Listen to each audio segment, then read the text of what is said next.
আবারও ভূমিকম্পে কেঁপে উঠল দেশ। রোববার সকালে ৩.৪ মাত্রার একটি ভূমিকম্প অনুভূত হয়। রংপুর বিভাগের ঠাকুরগাঁওয়ে ৩৩ কিলোমিটার পূর্বে আঘাত হেনেছে জানায় অগ্ন্যুৎপাত ও ভূমিকম্প বিষয়ক ওয়েবসাইট ভলকানো ডিসকভারি।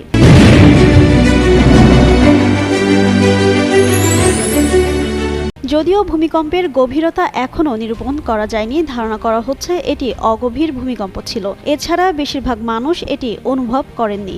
আবহাওয়া অধিদপ্তরের ভূকম্পন পর্যবেক্ষণ কেন্দ্রের অফিস সহকারী গোলাম মোস্তফা জানান, ঠাকুরগাঁওয়ের আটঘরিয়া এলাকায় ৩.৪ মাত্রার ভূমিকম্প হয়েছে। এতে জেলার বিভিন্ন স্থান মৃদু কেঁপে ওঠে, তবে এর ভয়াবহতা নেই। সামাজিক যোগাযোগ মাধ্যম ফেসবুকেও ঠাকুরগাঁওয়ের অনেক বাসিন্দা ভূমিকম্পের কথা জানান। বিশেষ করে রানীশংকৈল ও পীরগঞ্জের বাসিন্দারা এটি সবচেয়ে বেশি অনুভব করেছেন বলে জানান। এর আগে গেল ৫ জানুয়ারি সিলেট ও আশপাশের এলাকায় ভোররাতে ভূমিকম্প অনুভূত হয়। ওই দিন ভোর আনুমানিক ৪টা ৪৭ মিনিটের দিকে কয়েক সেকেন্ডের জন্য কম্পন অনুভূত হয়। ওই সময় নগরীর জিন্দাবাজার, উপশহর, আম্বারখানা, টিলাগড়, শাহপরান থানা এলাকা ছাড়াও দক্ষিণ সুরমা, জৈন্তাপুর ও কোম্পানীগঞ্জ উপজেলায় এই কম্পন অনুভূত হয়।